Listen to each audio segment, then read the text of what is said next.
primeiramente, boa noite a todos, né? E aí agradeço a participação. Nós estamos aí na primeira edição do Sungrow Responde.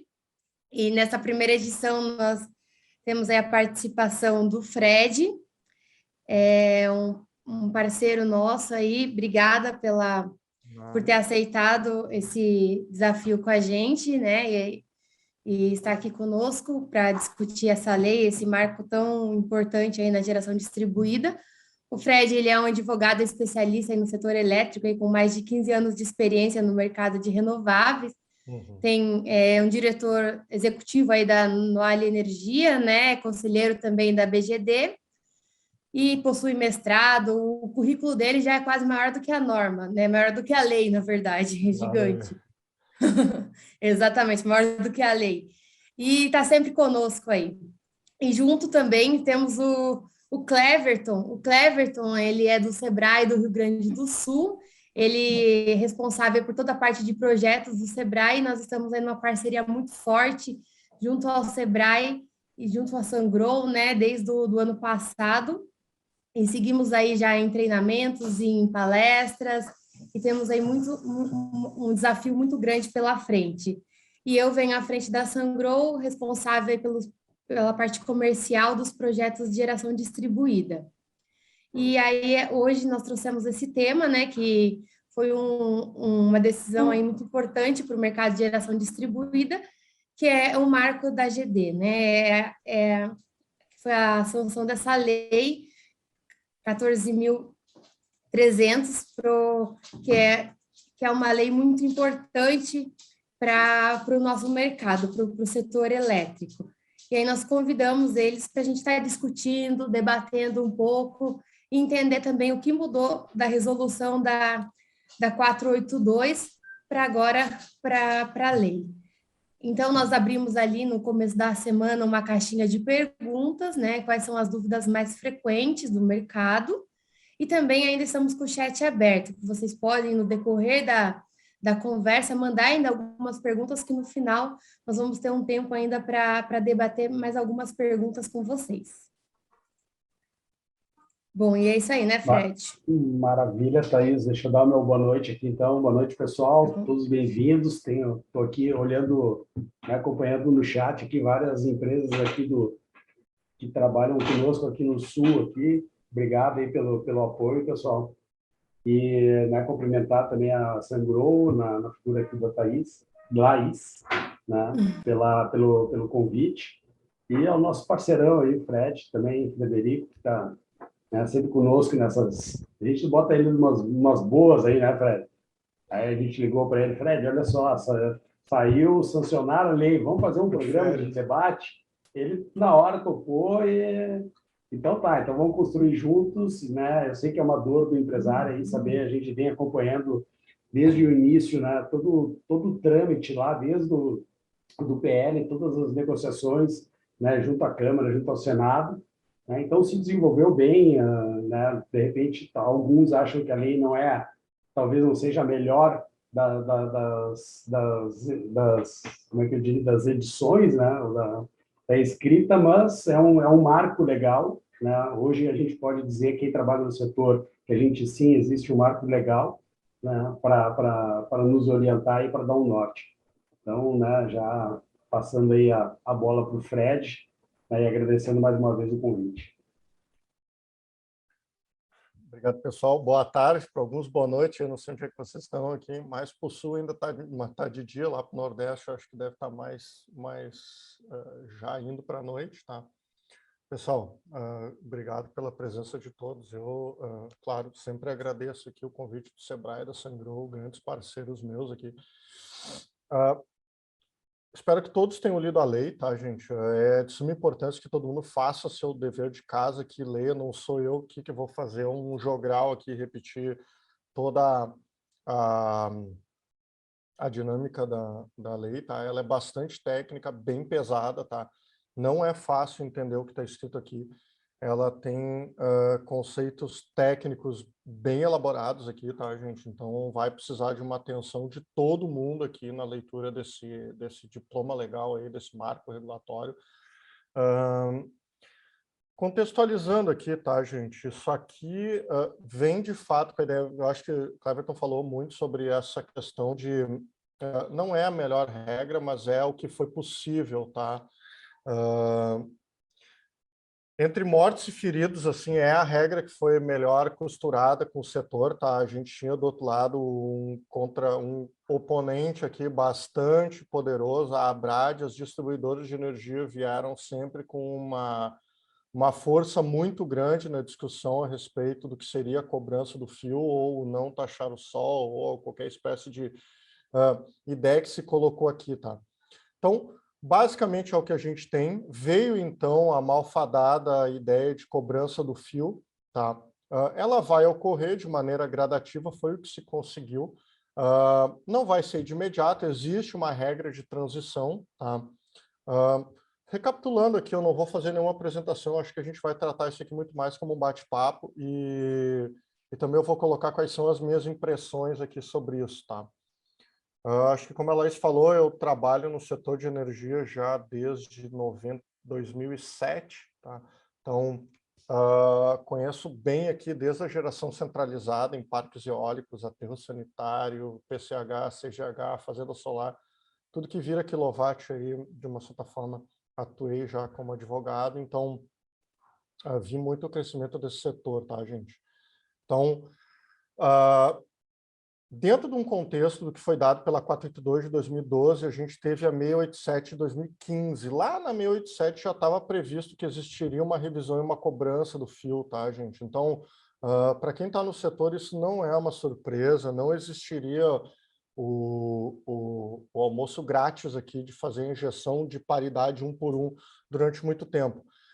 Isso deveria ter sido feito lá em 2019, quando a ANEEL ensaiou uma revisão da 482, então a gente já conhece toda a história, o setor se mobilizou, a gente conseguiu, então, postergar, então, de uma certa forma, essa revisão, e a gente acabou, então, entrando numa seara de discussão que ficou na ANEEL, foi postergada, isso foi retirado do âmbito da ANEEL, porque se imaginou que aquele ambiente ali não seria isento, isso foi levado para o Congresso, e está aí, então, o PL 5829, que acabou virando, então, essa lei 14.300, tá?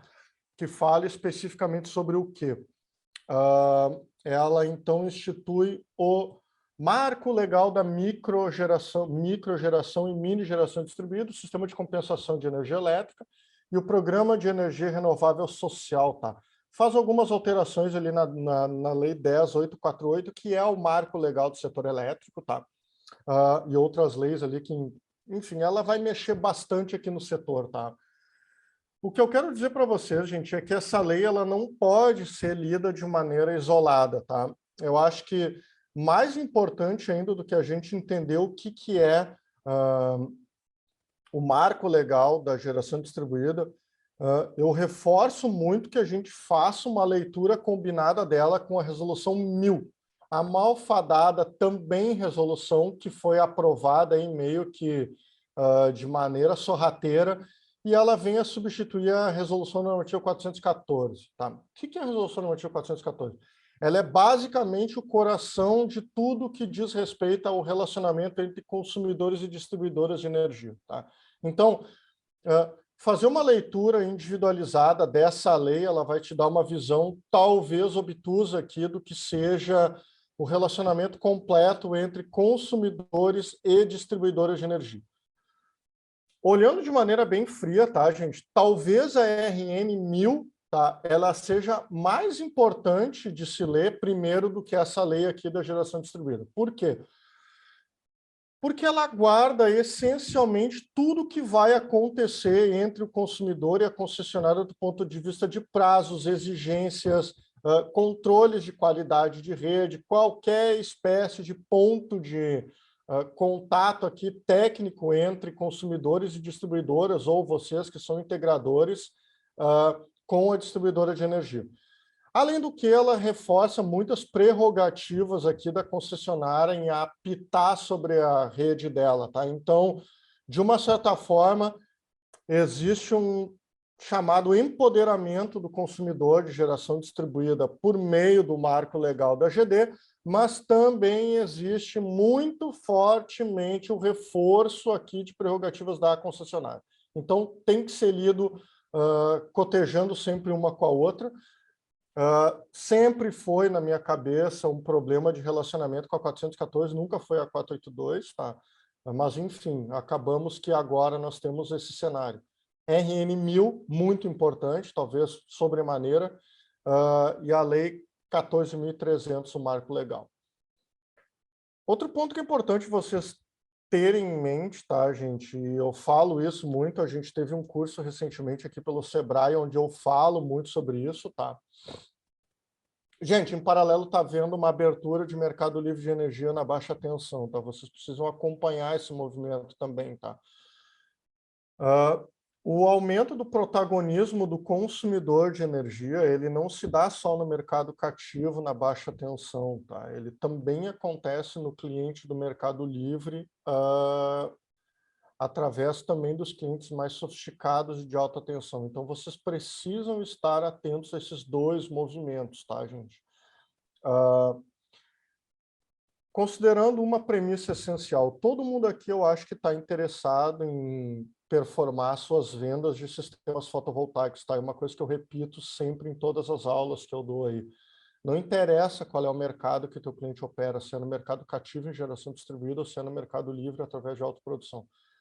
O interessante é dominar os mercados que o cliente trabalha, tá? Então, independente de qual ele esteja, vocês precisam estar preparados para dominar a ciência de um ou de outro, tá? Vai haver uma expansão muito grande de geração de energia solar no mercado livre para atendimento desses consumidores, isso já está acontecendo, assim como a gente já viu esse movimento no mercado cativo através da geração distribuída, tá? Então, não se surpreendam se logo mais ali na frente a gente vai ter um mercado livre maior do que o mercado cativo, tá, gente? Para atendimento de energia solar. Então, isso vocês precisam estar muito atentos, tá, gente? Eu vou começar pelos dois vetos, tá, da lei. Muita gente tem me perguntado quais seriam os impactos do veto. Foram dois, tá? O Jair optou por vetar a questão da subdivisão das usinas em reservatórios hídricos, tá? Aqui, não sei se tecnicamente existiria uma lógica muito grande por trás desse veto, tá? Muito do que se quer e muito do que se tem aqui é que, na verdade, é o seguinte, reservatórios hídricos, eles têm só um ponto de contato com o sistema elétrico, que normalmente é o ponto de conexão da hidrelétrica, ou tu usa ali o reservatório para fazer esse tipo de conexão. E essa é a grande vantagem desses sistemas hídricos. Muito me parece que essa vedação tenha sido feita justamente por isso, tá? Para que se evite o aproveitamento de uma infraestrutura de conexão já amortizada, já paga, para fazer a conexão de muitas pequenas centrais de pequeno porte aqui, tentando burlar essa regra do pagamento da demanda contratada. No caso, não faria sentido, porque agora a gente vai ter TUS de G, tá? Então, confesso aqui que não vi muito sentido nessa vedação, mas, de qualquer forma, isso aqui é uma coisa que impacta muito mais quem está trabalhando no mercado livre, tá? Que é as usinas híbridas, já tem resolução normativa da ANEEL regulando isso, tá? Então, acho que para quem está trabalhando em GD, não é um veto tão extraordinário assim e também não prejudica muito, tá? O segundo veto, ele é estranho, mas também não é, digamos assim, ele não é inesperado, tá, gente? A questão do enquadramento no REID, tá, diz muito mais respeito a usinas de grande porte, tá? Porque, de fato, é onde tem um impacto financeiro maior. O que é o REID, tá? É o regime diferenciado para uma isenção do pagamento ou não recolhimento de PIS/COFINS, tá? Quando a gente trata dessas obras de infraestrutura. Quando a gente trata de GD, é muito difícil fazer o enquadramento das usinas no REID, isso já era uma posição antiga da ANEEL nesse sentido, tá? Sempre houve um entendimento de que projetos de GD beneficiam somente o consumidor e não o sistema como um todo, a ponto de onerar a sociedade por meio dessa isenção ou dessa exoneração fiscal, tá? Isso é ruim, tá? Porque, de uma certa forma, de novo, aqui ela não dá um benefício que seria por direito aos geradores fotovoltaicos. Mas, assim, gente, num ambiente fiscal que o Brasil está hoje, essa renúncia fiscal, digamos assim, do governo federal, sem previsão orçamentária, com bastante tempo de antecedência, isso sempre gera um distúrbio no caixa do governo federal. Então, assim, como o governo não sabe qual vai ser o tamanho dessa renúncia fiscal, é muito difícil calcular esse impacto orçamentário. Então, aqui, obviamente, o presidente optou pela saída mais fácil e dizer, não, aqui a gente não vai fazer, não coloca e não dá esse benefício para o pessoal da GD também. Tá? Então, não acho que é um impacto tão grande, porque a grande maioria dos projetos de GD que eu particularmente já vi e que fizeram pedido de enquadramento no REIT são sempre projetos de muito grande porte. Tá? Isso não tem um enquadramento normalmente para projetos pequenos, tá, gente? Então, segue o baile, tá? É o que tem aqui para nós no momento. Então, o marco da geração distribuída, gente, ele foi muito aguardado, foi gestado aí, como eu falei, ele traz segurança jurídica para vários dos aspectos que a gente já estava pleiteando aqui, tá? Então, só para fazer en passant aqui, a diferença entre uma resolução normativa e uma lei é óbvio. A resolução normativa ela muda de acordo com a ideia que a agência reguladora tem na cabeça do que é melhor para o setor. Tá? Então, pode acontecer de mudar a qualquer momento. Isso era o que estava acontecendo. Então, a gente tinha que isso foi aumentando durante o tempo. Tá?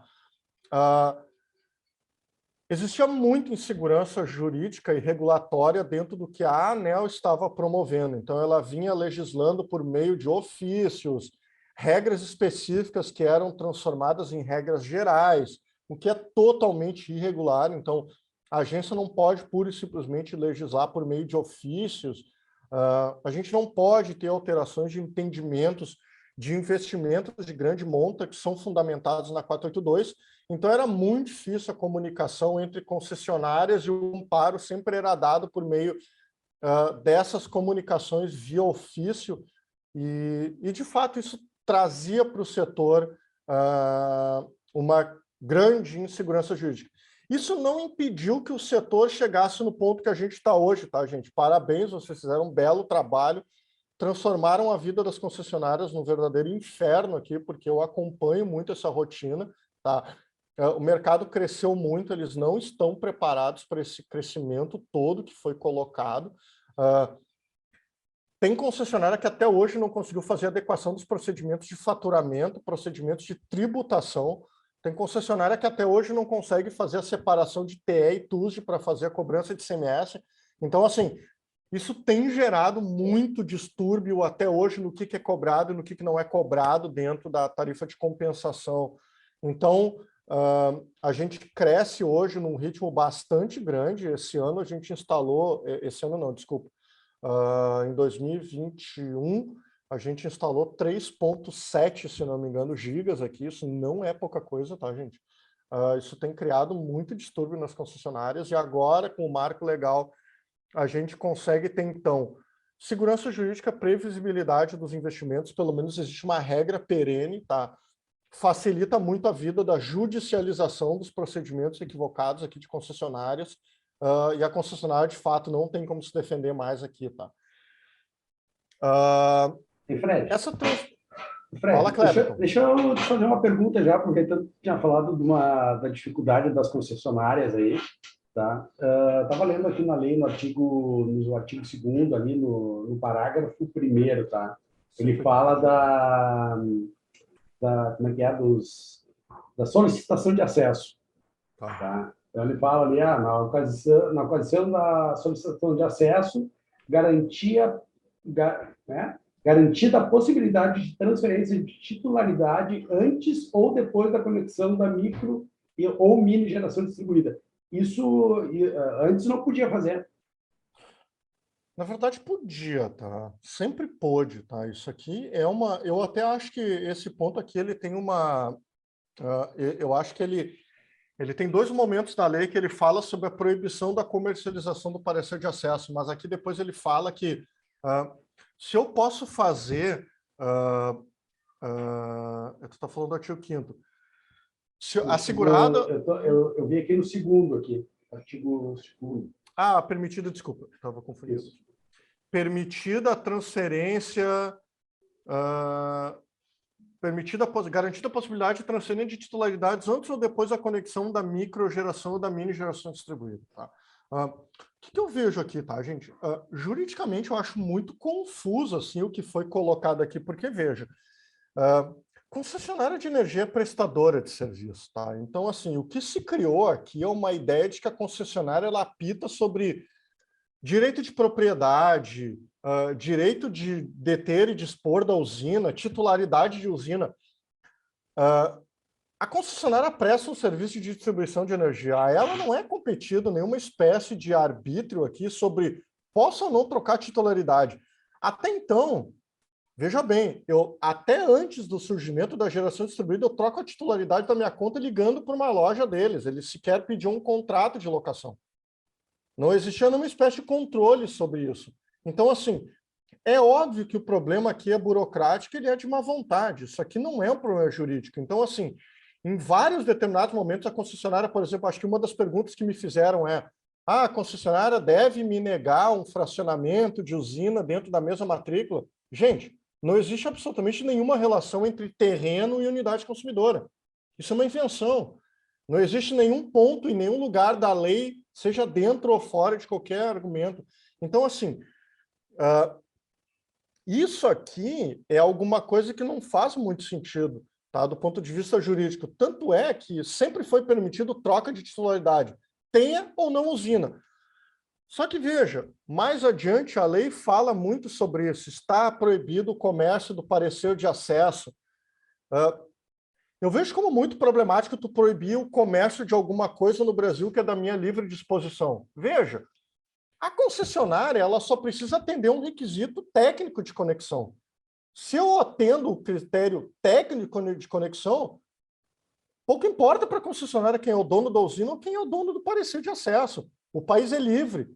Tu não pode impedir o comércio de alguma coisa que é de livre disposição de uma pessoa. É a mesma coisa que a concessionária me dizer assim: eu não posso comercializar meu carro porque o Detran tem um problema de transferência de placa ou do DUT.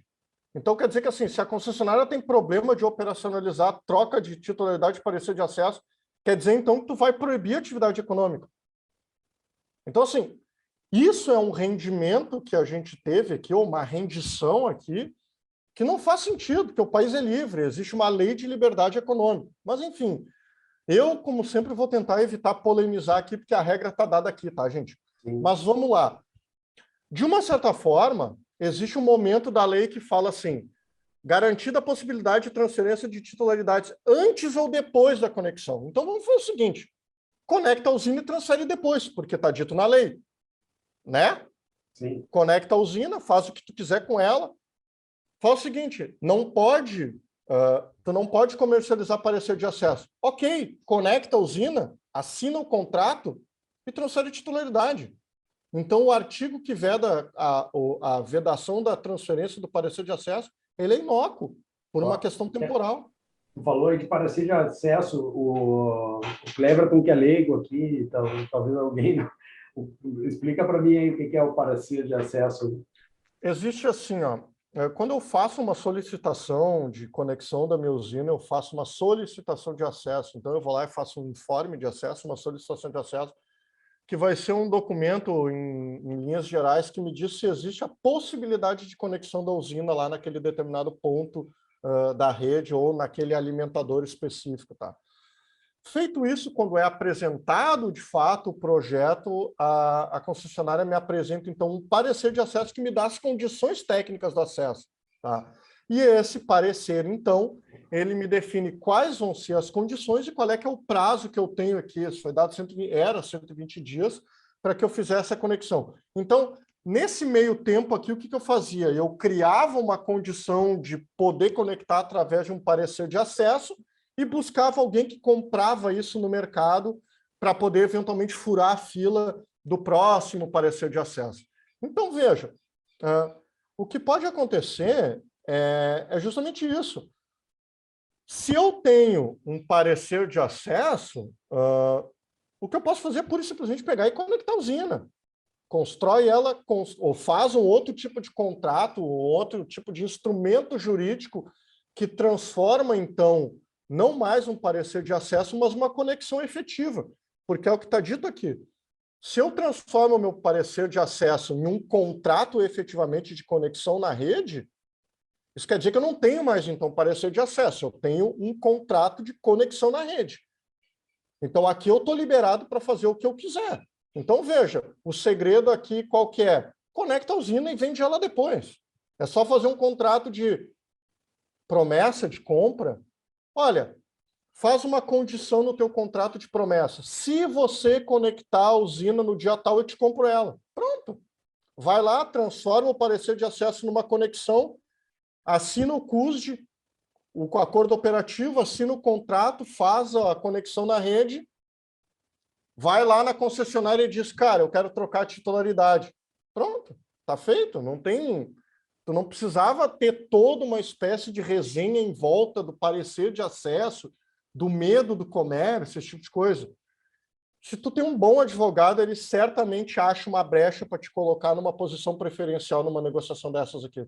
Não precisava a lei ter feito todo esse contorno para proteger a concessionária de um medo que um bom advogado contorna. Então, juridicamente, tem muitas formas de contornar isso. Mas, E aí, enfim, tá. Fred, Fala, ainda Laís. sobre parecer de acesso, né? Nós Ah, recebemos aqui uma dúvida também sobre o artigo 5º, né? Que dispõe acerca da vedação da transferência do titular ou do controle societário do titular da unidade da microgeração ou da mini-geração distribuída, indicado no parecer de acesso, até a solicitação da vistoria do ponto de conexão para a distribuidora. Essa regra vale para os projetos que já possuem parecer de acesso, concedido antes da publicação da lei? aí que tá. Me parece que isso aqui tem a ver somente com os novos pareceres de acesso emitidos, não com os que já foram emitidos ainda na 482, tá? Então, aqui não ficou para mim claro qual que seria esse período. Eles vão te dar essa solicitação aqui, que é no prazo de 90 dias, tá? Que eles colocam aqui no item 4, tá? Que falam que tem uma eventual, um prazo de eventual 90 dias. Então, acho que provavelmente isso pode cair aqui, tá? Mas, na minha cabeça, o artigo 5º são para os novos pareceres emitidos dentro da vigência dessa nova lei, tá? Então, me parece que é isso. Tá? Agora, quem está emitido com o seu parecer de acesso ainda pela 482, antes do dia 6, ainda está valendo na regra antiga, tá? Então, vai cair somente nessa regra aqui vedada, transferência de titular ou do controle societário da unidade com microgeração ou mini geração distribuída indicado no parecer de acesso até a solicitação de vistoria do ponto. De novo, tá? Existem vários meios jurídicos de contornar isso aqui, transferência do titular ou do controle societário. Cara, eu não preciso transferir o controle societário agora. Eu posso simplesmente fazer um contrato de opção de compra. Pronto. Eu não estou transferindo hoje, eu estou transferindo quando eu implementar uma condição num ponto futuro. Então, a técnica legislativa que foi usada na redação da lei ela é muito pobre, tá? Então, aí, perdão, Lafayette, aí, toda a equipe lá que revisou, 38 mil pessoas devem ter lido isso aqui. Ficou pobre, porque não precisa fazer um artigo vedando aqui, ó, acho que é o de baixo, fica vedada a comercialização de parecer de acesso. Cara, eu faço isso de qualquer outro jeito. Até o artigo de cima eu consigo contornar de outras formas, tá? Então, botando na ordem aqui, tá, gente? Para a gente não fugir, vamos voltar lá em cima, que eu acho que o que é mais importante a gente ressaltar aqui, tá? É que, de fato, assim, ó, foi colocado o que é autoconsumo local, não precisava, tá? Autoconsumo remoto, também isso aqui podia ter feito um copia e cola da 482, que estava bem mais bem escrito e num parágrafo só, tá? Não precisava ter dois. Isso aqui é economia de leitura. Aqui tem um erro crasso, tá? Porque ele fala em consórcio de consumidores de energia elétrica. Cara, esse parágrafo é completamente desnecessário. Primeiro, reunião de pessoas físicas. Cara, não existe consórcio de pessoa física, cara. Isso aqui, tecnicamente, é uma excrescência, tá? Me admira muito isso ter passado como lei no Brasil, tá? Mas, enfim. E depois, para que falar em consórcio de consumidores de energia elétrica se tu tem um artigo falando aqui embaixo no que é geração compartilhada? Então, assim, cara, de cara tu já tirava 2 parágrafos aqui que não precisavam ser escritos aqui. Mas, assim, de novo, tu poderia pegar tudo da 482 e colocava aqui dentro, tu fazia a mesma leitura com muito mais clareza. Não precisava ter inventado a roda aqui, fazendo conta do desenvolvimento energético, consumidor gerador. Para quê, cara? Criar um conceito que tu não use em nenhuma outra parte da lei. Crédito de energia elétrica, depois eles falam que a lei do que é crédito de energia elétrica, o que é o excedente de energia elétrica, num parágrafo gigantesco aqui. Então, assim, eles falam de novo no posto, assim, cara, é muito precária a técnica que foi usada aqui. Então, poderia ter sido feita uma lei mais condensada, mais organizada, para que a gente tivesse isso de maneira bem mais clara para ajudar o pessoal aí que está com muita dificuldade de entender. Porque tem artigo aqui que ele é completamente desnecessário, tá? Depois se criou o conceito de fontes despacháveis aqui, tá? Então aqui eu acho que tem uma redação que ficou truncada, tá? E daí fontes despacháveis, as hidrelétricas, incluídas aquelas a fio d'água. Cara, o que é o conceito de fio d'água, cara? Isso aqui tu tem que buscar numa regulação da ANEEL lá dentro. São usinas a fio d'água, aquelas com barramento de tanto, reservatório de 3 quilômetros quadrados. Cara, não precisava ter dito isso aqui. Não, tu poderia ter simplificado a vida do povo. Então, de uma certa forma, tem bastante coisa aqui que poderia ter sido feito de maneira simples, tá? Então, eu vou te dizer, até do lado das concessionárias está muita gente com dificuldade. Mas, enfim, aqui... e aí entra aquela dúvida de potência máxima também, né? Quando fala das fontes despacháveis. Exatamente. Aí que tá. Se criou no mercado um entendimento que essa limitação de 3 megas ele é dado somente na fotovoltaica. E daí, porque eles diriam que fonte fotovoltaica não seria, ela seria, então, não despachável, tá? Então, assim, aqui dá a entender que hidrelétrica a fio d'água, cogeração, biomassa, biogás e fotovoltaico é tudo limitado a 3 mega, que é o que eu estou entendendo aqui. E daí eles criaram uma figura por meio de armazenamento em bateria, mas de uma certa forma, quando ele fala em armazenamento de bateria, eles ignoram o fato de que reservatório de água também é armazenamento de energia, né, cara? Então, é um armazenamento não químico de bateria, um armazenamento de energia afluente natural. Então, peca na tecnicidade do setor elétrico, que eu acho que faltou uma conversa do pessoal com o setor da ANEEL, para dizer que a regra do marco deveria ter falado com o setor técnico da ANEEL, para que a gente usasse os mesmos conceitos aqui.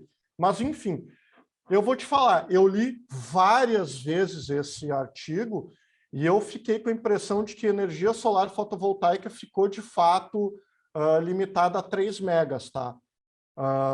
E as outras não ficariam, então, limitadas a isso aqui, tá, gente? Mas, teoricamente, seria isso.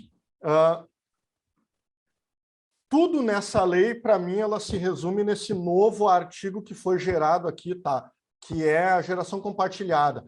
Aqui que está o grande negócio dessa nova lei, tá, gente? Que é o artigo, o inciso 10º. Modalidade caracterizada pela reunião de consumidores por meio de consórcio. Então, aquele artigo lá em cima, consórcio de consumidores. Cara, arrisca aquilo, cara.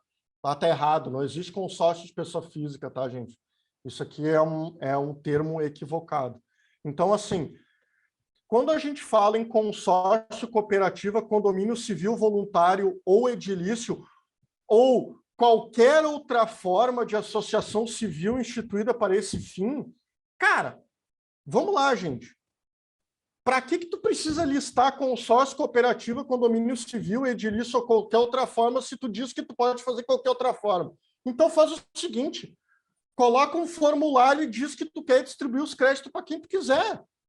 Se o cara está dizendo que está liberado para fazer de qualquer forma, não tem por que fazer uma listagem tão grande aqui. Para que eu vou montar um consórcio se eu posso fazer de qualquer outra forma, como é o que está dito na lei? Então, tu vê que, do ponto de vista prático, eles criaram uma série de coisas que não vão ter serventia nenhuma num horizonte curto aqui. Então, assim, na minha cabeça, como advogado, se alguém me perguntar, e já estão me perguntando, Fred, quero fazer geração compartilhada, o que eu vou dizer, gente?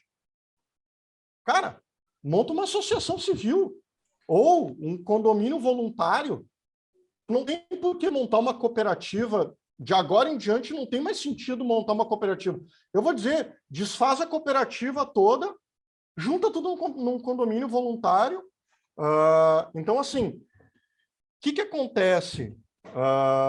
Essa lógica aqui, tá? Ela está simplesmente colocada de que forma? Deixa eu só pedir uma coisa aqui.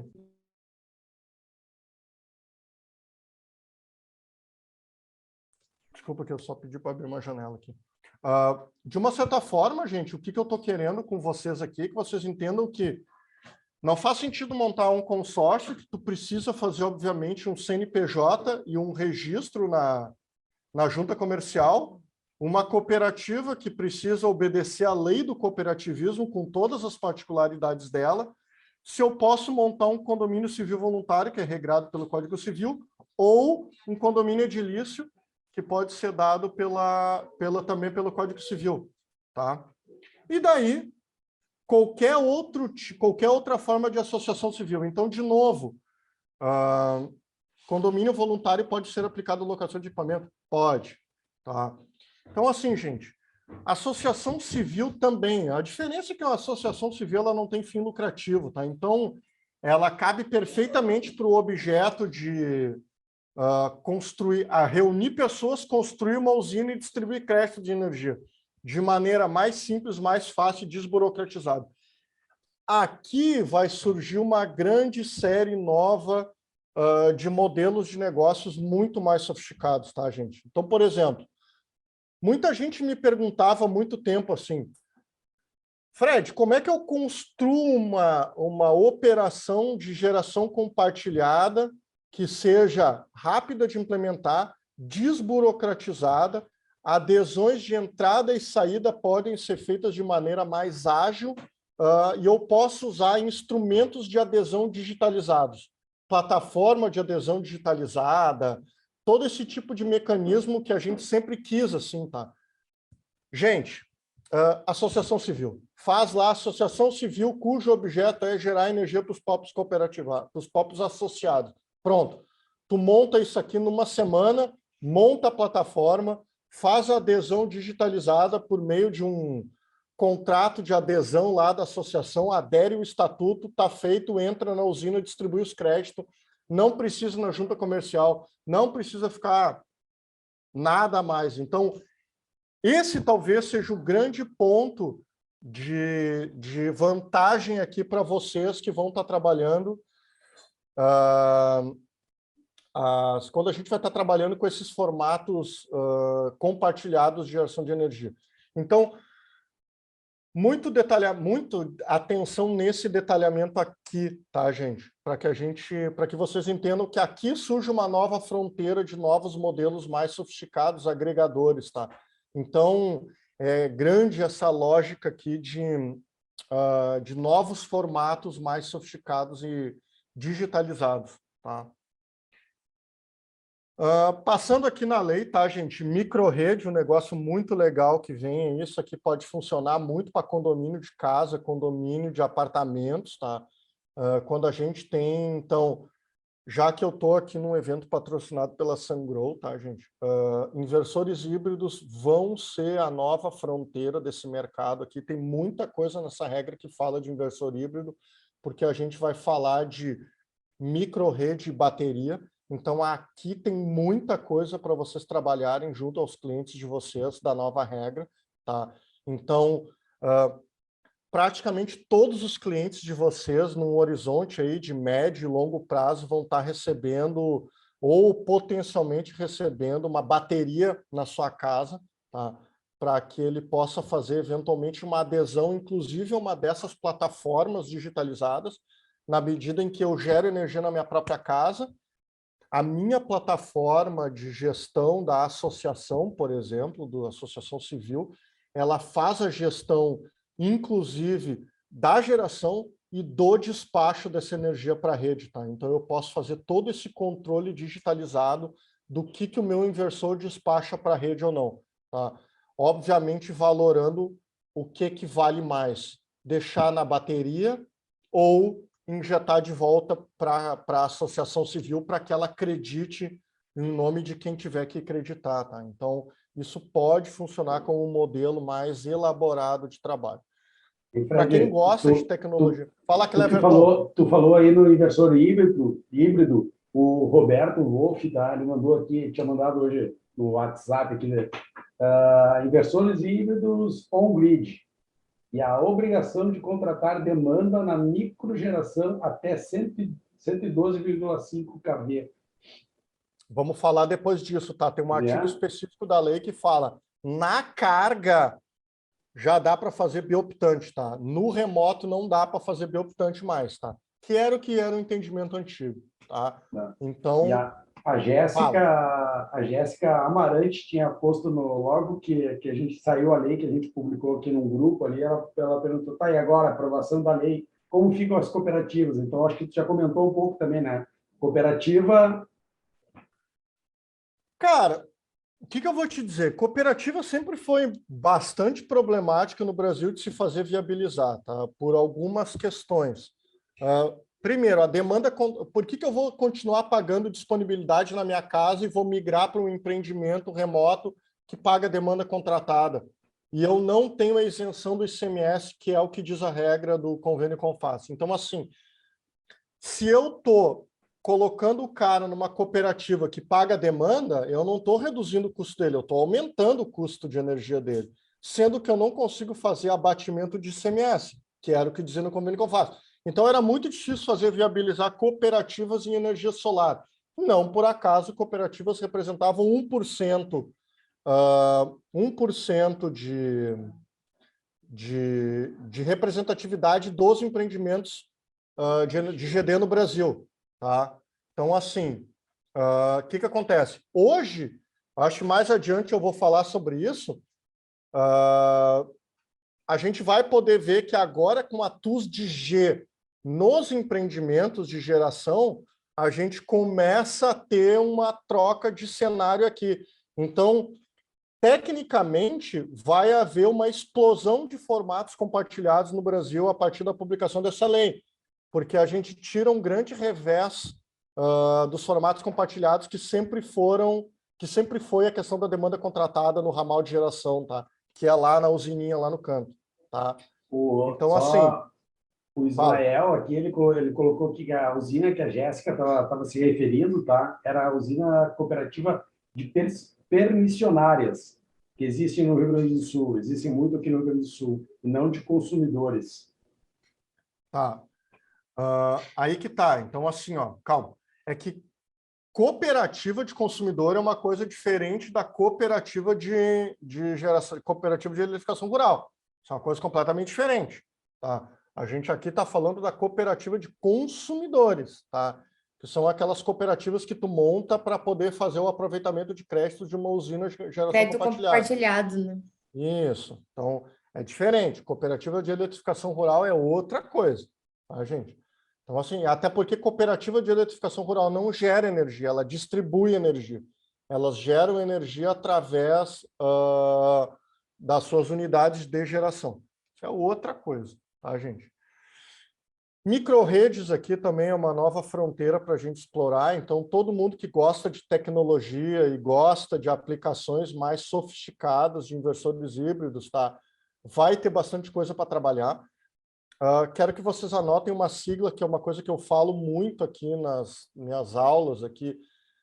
Estudem uma coisa chamada Virtual Power Plant, tá, gente? É VPP. Isso tem bastante nos mercados sofisticados, tem muito na Austrália, Estados Unidos, Califórnia, Texas, Alemanha. O que isso quer dizer? São plataformas de agregação de consumidores através não só da adesão, aqui nesse caso, a uma associação civil, mas também a adesão a um sistema onde a plataforma, por exemplo, faz a gestão do despacho do inversor, controlando isso, com ou sem bateria. Tá? Então, a lei também fala que tu vai poder, por exemplo, fazer contratação de serviços ancilares, tá, gente? Então, isso é uma nova fronteira tecnológica para o mercado. Então, a gente tem que olhar aqui o copo meio cheio aqui, tá, gente? Então, Quem tem sistema solar em casa, tem bateria, inversor híbrido, vai poder aderir a uma dessas plataformas que faz a gestão automatizada, precificando o custo de energia da rede, da bateria, do carro. Vai ter bastante coisa nova vindo por aí, tá, gente? Então eu quero que vocês vejam os detalhes da lei e aonde vocês ganham tração nisso. Concessionárias vão ser autorizadas a contratar serviços ancilares dos consumidores. Então, vocês estudem serviços ancilares, porque é um produto que vai poder ser agregado junto com o inversor híbrido e a bateria.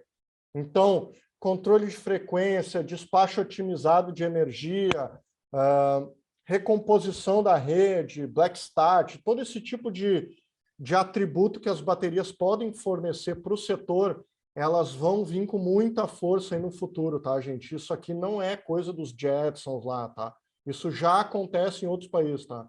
Então, essa amplia projeto de VPP e busca, tá? Eu acho que o André Luiz já matou a charada aqui, tá, gente? Isso aqui é que talvez vai dinamizar muito o mercado de energia nos próximos anos, tá, gente? Então, essa lei aqui, ela vem justamente para casar com isso. Energia solar, gente, essa democratização da energia solar chegou nesse ponto dessa lei aqui e ela permite uma adesão da tecnologia, então, nas redes. Então, o que vai acontecer? Por meio disso aqui, a gente vai conseguir, então, precificar serviço ancilar, sofisticar as micro-redes através de... Tu vai lá bater no condomínio de casa lá e vai vender para eles toda uma possibilidade daquela micro-rede lá ter um poder de restabelecimento. Enfim, tu vai prestar um serviço para a rede com relação a isso, tá, gente? Bora lá. Fred, uma dúvida, né, que está com o pessoal também, é referente à resolução da 482. Depois, né, da lei, se ela ainda tem validade, ou como que fica essa Vou ligar questão, a luz né? aqui porque eu vou ficar no escuro, mas... Tá ok.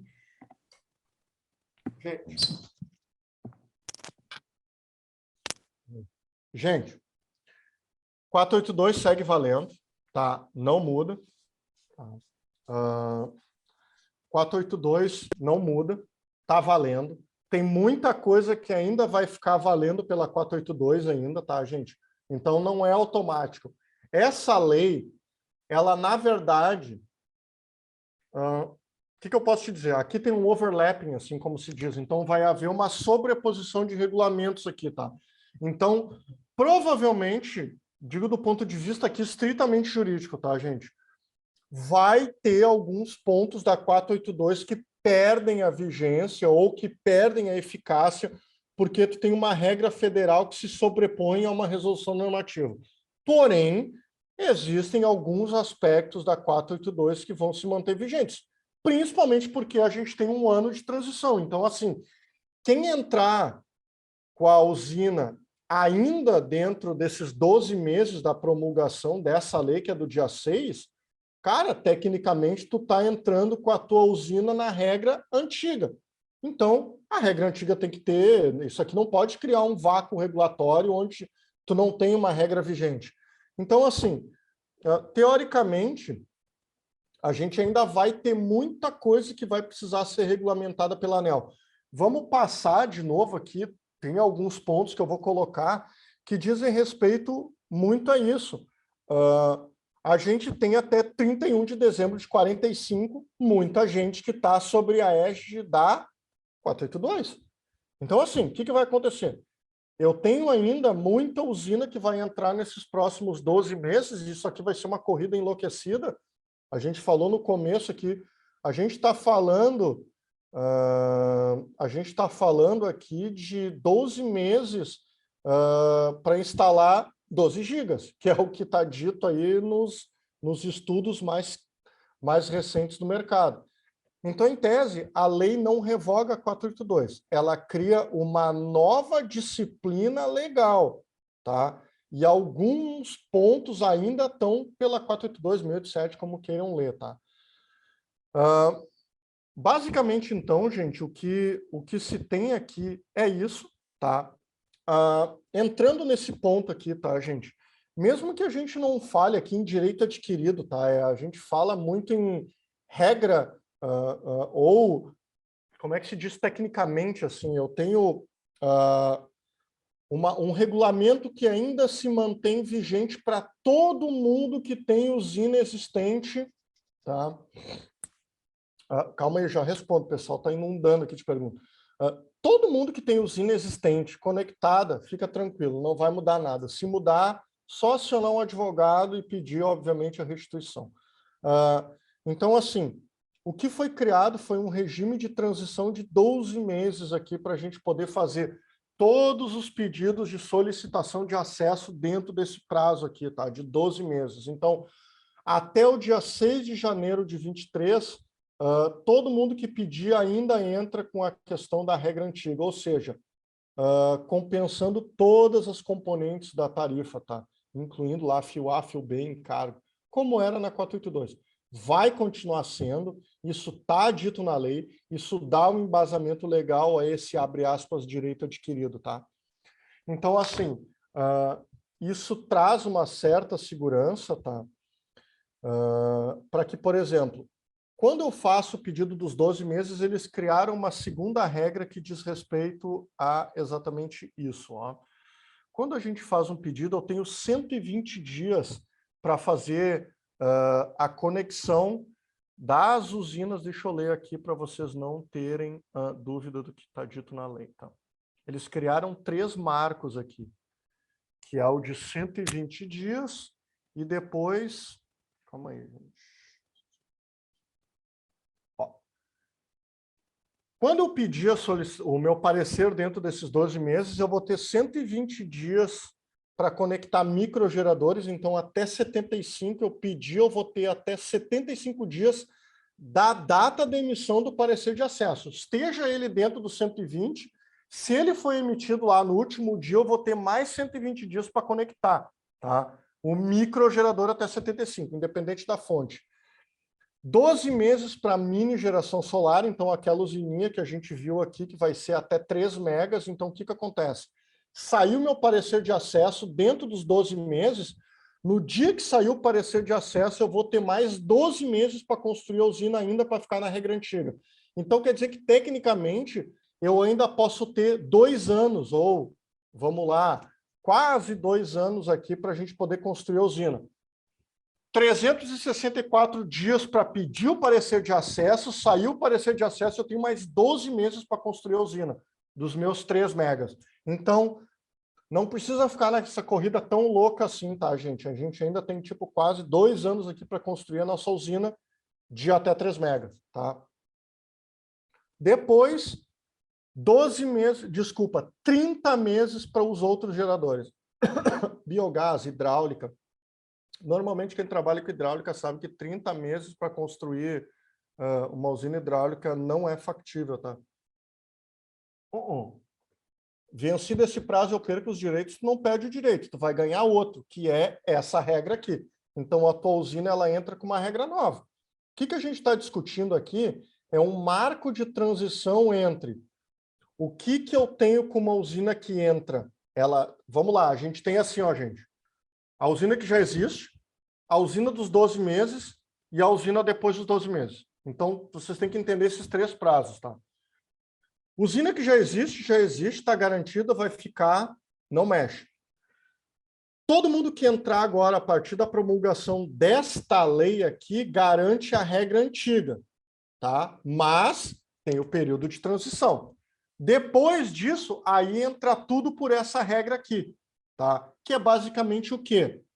Pagamento escalonado do fio, que é lá na frente a gente vai ver. Então, tem 2023 paga 15%, quer dizer, os 12 meses paga 20%, 15%, depois vai pagar 15% a partir de 23, 30% a partir de 24, 45% a partir de 25. Tá. Mas na regra nova entra a questão do fiel cumprimento. Cara, isso não foi regulado ainda pela ANEEL. Tá? Então, assim, a gente não sabe o que é garantia de fiel cumprimento ainda. Depois a gente vai ver com mais calma lá. Então, assim, essa questão da garantia de fiel cumprimento é um ponto ainda meio obscuro. Não sei por que colocaram isso aqui, tá? É uma jabuticaba aqui que enfiaram dentro do setor. Mas, enfim, vamos falar dela depois, tá? Vamos por partes aqui, tá? Então, assim, outro ponto que é dado no artigo 2º é a possibilidade de solicitação de conexão de unidade nova junto com a GD. Gente, de novo, tá? Isso aqui é uma excrescência que as concessionárias te exigiam até muito pouco tempo atrás, porque, veja, não existe absolutamente nada em nenhuma regra que diga que a concessionária tem que fazer uma coisa separada da outra. Ah, tu precisa ter a cabine lá para eu poder pedir uma unidade consumidora.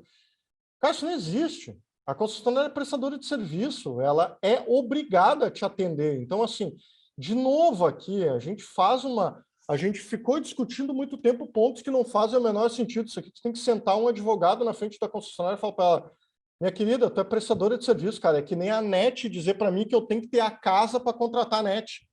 É isso? Então, a verdade é essa. Eu não posso pedir um ponto de NET na minha casa se eu tenho que ter a casa construída. Isso não faz absolutamente o menor sentido. Mas, enfim, tanto é verdade que uma boa parte das concessionárias, e eu trabalho com geração distribuída desde 2014, uma boa parte das concessionárias nunca se atentou a isso. Elas sempre fizeram os pedidos em paralelo. Tá? E daí é verdade que tu pode fazer o seguinte, o que acontece? Tu vai lá e pede uma conexão de baixa tensão e entra com o projeto de GD, na potência que tu quiser. O que tu vai fazer é que tu faz um pedido de aumento de potência para casar junto com a entrada em operação da tua usina. Então, é isso que tu sempre combinou com a concessionária. Tu quer ligar uma usina de 1 mega num terreno qualquer, tu vai lá e pede uma conexão de baixa tensão no terreno. E diz para ela que tu vai ligar uma usina de 1 mega daqui 120 dias. A concessionária te liga a baixa tensão, faz a obra, em 120 dias ela te faz o aumento da carga. Tão simples quanto isso, cara. De novo, agora aqui na lei está dito, tem que entrar junto. Então, é uma moeda de troca que as concessionárias deram e que era completamente desnecessário pedir como moeda de troca, era só fazer valer um direito da lógica aqui. A ANEEL vai ter que estabelecer um formulário padrão e uma lista de documentos padrão. Isso, na verdade, da 482 já existia dentro lá do Prodist, tá? Então, também, de novo, isso aqui eu acho que só vai replicar uma coisa na outra. Não precisava estar isso aqui, era só replicar o Prodist. Tem que fazer casar isso aqui com a RN 1000, tá? Que é a nova RN 1000, que está aí já em vigor, e provavelmente lá ela unificou alguns procedimentos e também revisou alguns procedimentos do Prodist, tá, gente? Então, de novo aqui, tem que ter muita atenção no que está dito lá na RN 1000, a respeito desses prazos aqui, formulários. Pendências devem ser elencadas pela distribuidora numa única vez. De novo, isso aqui não precisava estar numa lei, cara. Isso aqui é, obviamente, Código de Defesa do Consumidor. Concessionária é prestadora de serviço, concessionária não é cagadora de regra. Então, assim, a concessionária é óbvio que ela tem que respeitar os prazos que estão dados primeiro pelo Prodist ou pela RN 1000, então não precisava estar dentro da lei. Então, de novo, aqui, parece que foi feita uma série de concessões aqui para que a concessionária aparentemente está fazendo um favor ao consumidor, tá? Para cumprir alguma coisa que já está dita em vários diplomas separados. Obediência é uma questão de transparência na relação, ela é dada, de novo, Código de Defesa do Consumidor. Isso aqui é só acionar o PROCON. Concessionária que se comunica de maneira confusa, aciona um advogado, vai lá e faz uma notificação da concessionária, ela é obrigada a te atender. Porque, de novo, não é porque está dito na lei que a concessionária ela é obrigada a te atender, tá? Então, só um pouquinho.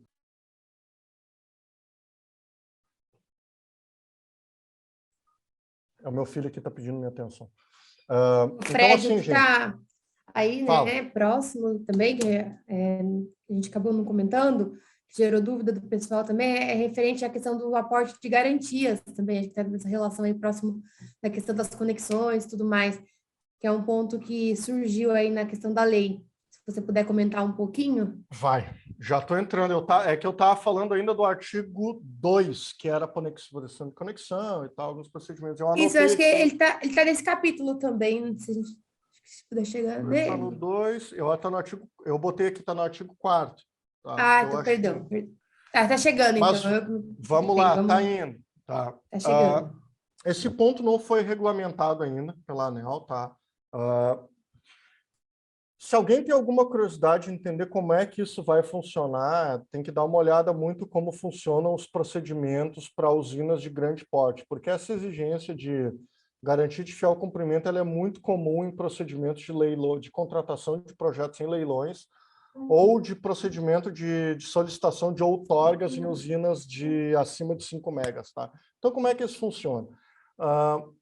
Lá no artigo 4º está dito que eles vão exigir garantias de fiel cumprimento equivalente a 2,5% do investimento para potências entre 500 e 1 mega. Tá? Sistemas acima de 1 mega vão pedir 5% do CAPEX. Tá? Então, o que acontece? Existem cadernos específicos dentro da ANEEL que dizem quais são os custos médios de construção de usinas solares. Tá? Então, lá eles têm um valor médio de CAPEX de usina. Por lá, eles vão balizar, então, esse valor de 2,5% do investimento, ou o empreendedor declara isso. Tá? Aí tu vai ter uma série de dispositivos legais que podem ser usados para ofertar essa garantia de fiel cumprimento.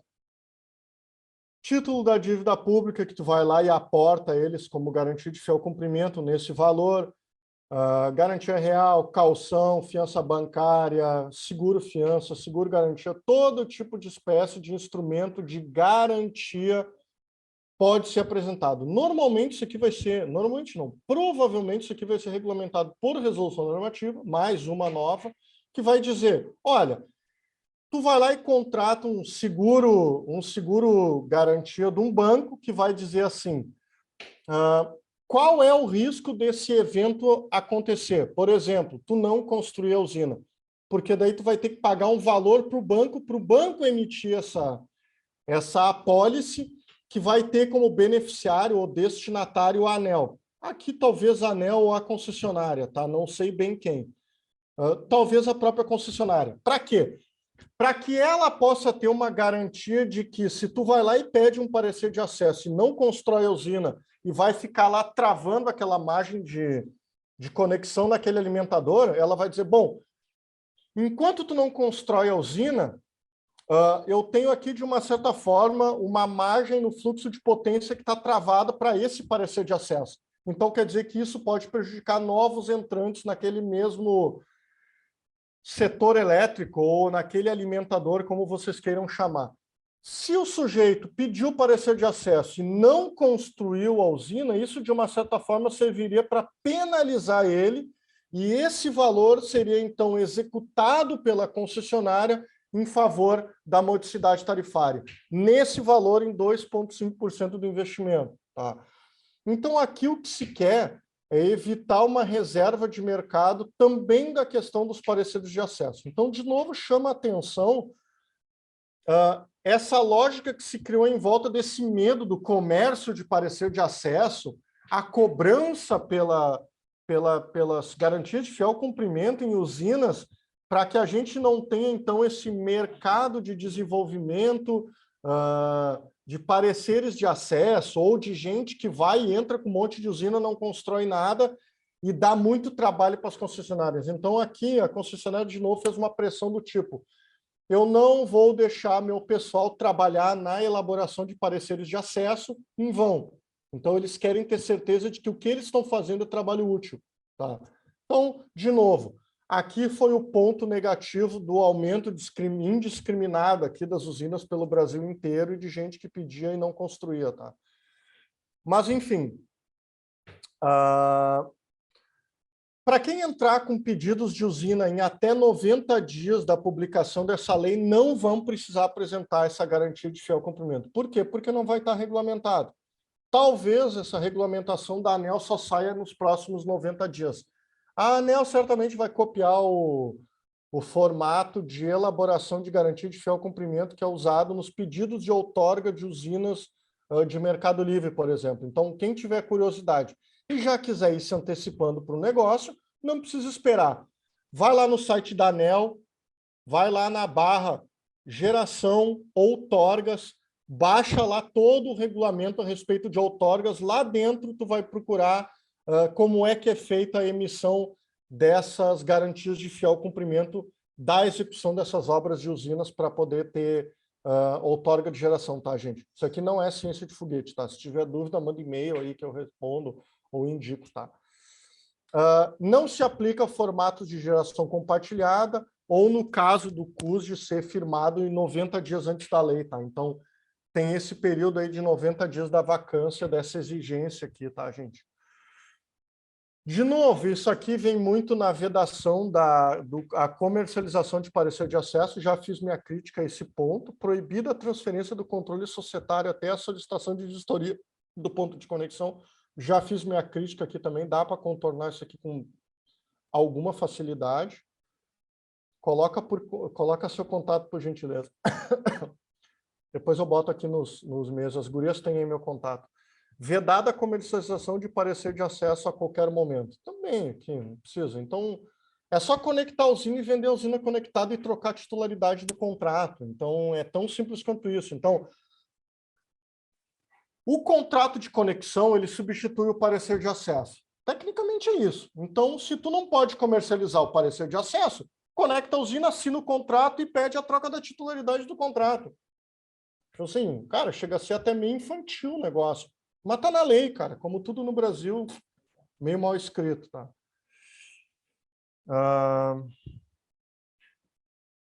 Basicamente, aqui também, responsabilidades financeiras, a gente ficou de novo aqui, tá? Com muitas das regras parecidas com a 482. Microgeração fica, então, responsabilidade da distribuidora. Acima, na mini geração, então, vai ter participação do consumidor, tá? Aqui um ponto que chama atenção, o custo da obra deve considerar dimensionamento técnico possível e menor custo global, tá? Aqui tem que ter muito cuidado, porque o menor custo global não necessariamente é o que as concessionárias usam. Normalmente, ela usa o conceito do que é melhor para ela, tá?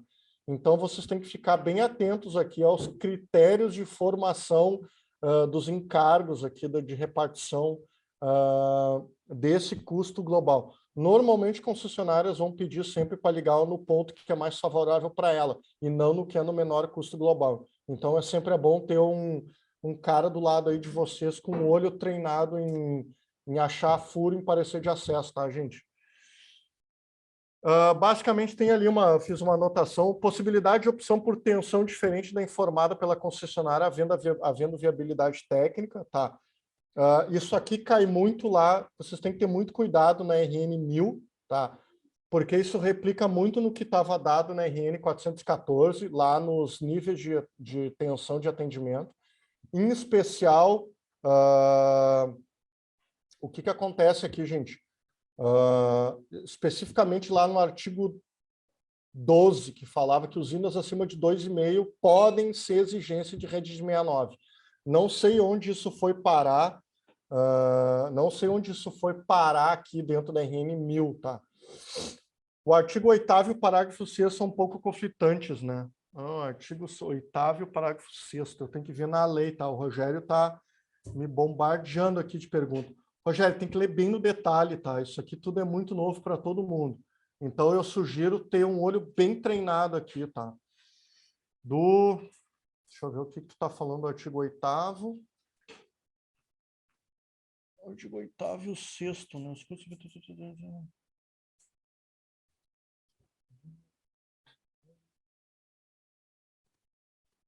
Tem conflito em várias partes aqui, tá, Rogério? Eu vejo que a lei ela faltou um pouco de tecnicidade. Exatamente. Se tu olhar bem no detalhe, pode ser sim que seja, tá? Então, o que eles falam? O artigo 6º ali que tu diz, ele diz que é em função da exclusivamente conexão de microgeração, tá? Pela concessionária. Mas aí que tá. A gente está falando de micro e mini, tem que ter um pouco de atenção aí no que vai dividir de micro e mini geração, tá? Vamos tentar, deixa eu ver. Quer fazer alguma das perguntas do pessoal? Posso seguir aqui no meu avanço. Posso, porque a pergunta do pessoal está avançando para os próximos capítulos. Seria um pouco mais sobre as componentes tarifárias. Posso avançar um pouco nas perguntas ou você vai Vamos lá, fugir um deixa eu pouco só da sua fazer linha de só raciocínio? uma colocação aqui de novo. Mesma coisa, tá? Cliente no Uhum. Mercado Livre não pode entrar na geração distribuída, normal, já estava na 482. Vedado aluguel lá, na mesma coisa, não pode alugar terreno na relação real por Tá. quilowatt-hora. Isso aqui é uma vedação à comercialização de energia. Também vai replicar a questão da venda de energia através de equipamento em real por quilowatt-hora. Isso também se mantém essa lógica. Tá? A central geradora que já atuou no ACL não pode voltar, mesma coisa. Divisão de usina, mesma coisa, vai continuar essa mesma lógica, tá? Ele- Vamos lá. Entra nas perguntas aí, vamos ir um pouco para o pessoal. Vou voltar um pouquinho no capítulo 1, tá? No artigo Tá. 1º, no parágrafo 5º, fala um pouco da possibilidade de venda de crédito. Gerou-se uma dúvida se há alguma previsão do cliente vender os créditos gerados? Tá. Gente, assim, ó, sempre foi permitido a concessionárias comprarem em geração distribuída, tá? Isso já estava lá na 10848, isso tinha lá uma portaria da ANEEL sobre isso, do Ministério de Minas e Energia, com valores de referência. Isso sempre foi permitido, tá, gente? Isso não é uma novidade da lei aqui de comprar excedentes de energia. É o que antigamente era comprado de usinas, agora tu compra do consumidor, tá? A pergunta que eu faço é, qual é a pertinência da concessionária de comprar crédito de geração distribuída? Por que uma concessionária vai te pagar 500 e poucos reais pelo quilowatt quando eu compro crédito do consumidor, se a concessionária compra essa mesma energia lá numa TE de 100 reais ou 120 reais no leilão? Então, a questão não é de que há previsão legal de que vai acontecer. Isso aqui eu acho muito ainda futurístico, tá? Eu sei porque concessionárias vão onerar, obviamente, a tarifa comprando uma energia mais cara, que é a energia da geração distribuída. Então, se alguém tem uma expectativa de que isso aconteça no curto prazo, não vai acontecer, porque até hoje não aconteceu e também não vai acontecer. Mas a concessionária ela vai postergar investimentos, esse tipo de coisa. Sim, esse é um argumento válido, mas ele não necessariamente ele quer dizer que ele é financeiramente realístico, tá? Então, seria muito mais factível a imposição de que as concessionárias dessem preferência para a aquisição de crédito de GD do que novos empreendimentos de contratação de energia. Aí sim tu entraria numa lógica melhor, porque daí tu poderia impor às concessionárias que elas comprassem energia e daí sim ela teria que postergar o investimento em transmissão. Agora, se ela puder optar, ela não vai comprar a tua energia mais cara, ela vai comprar energia no leilão que é mais barato, porque o fio dela já está pago, tá entendendo? Ou já está contratado por meio do fio A. Tá? Então a gente precisa ter um pouco aqui também de bom senso na hora da crítica aqui sobre isso, tá, Laís? E falando um pouco, né, da questão dos grupos, né, tem aqui até um comentário aqui no chat, falando do Beoptante, se você quiser aproveitar já e comentar um pouco, né, a questão ali do 112,5 e tudo mais. Gente, Beoptante na carga, tá? Não pode Beoptante remoto, tá? Então, ficou essa lógica. Tem trafo de 112,5 na carga, fatura no grupo B e bota GD até o limite do trafo. Beleza? Usina remota para fazer Beoptante não vai funcionar, porque a regra é clara, eles falam em geração local. E daí é sempre o que eu falo, assim, a lei, ela lá no começo, ela bota a definição de autoconsumo local. Então, quando ele fala no artigo do Beoptante, ele fala, quando existir geração local, tu vai poder fazer a opção pelo faturamento da baixa tensão. Então, a gente tem aqui uma figura que te autoriza na carga, tá? Então, não é para todo mundo, tá? Beleza, e uma das perguntas aqui, né, de componentes tarifárias também, pergunta assim, né, nessa transição, qual será o real impacto dos futuros negócios da GD no que se refere aos benefícios que a GD irá impactar nas componentes tarifárias menos na tarifa de energia, no que refere-se ao capítulo 4, né, da compensação de energia elétrica. Se quiser comentar um pouco frente a esse capítulo.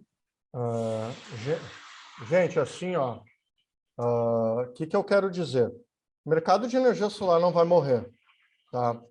O teu cliente, ele não vai morrer porque ele vai pagar esse fio, tá? Na verdade, o que vai acontecer é muito isso, tá? A tarifa de energia, ela vai seguir subindo. Então, quer dizer uma coisa, não vai perder atratividade nenhuma para o consumidor que fizer uma instalação fotovoltaica, mesmo pagando a questão das componentes do fio dele, tá?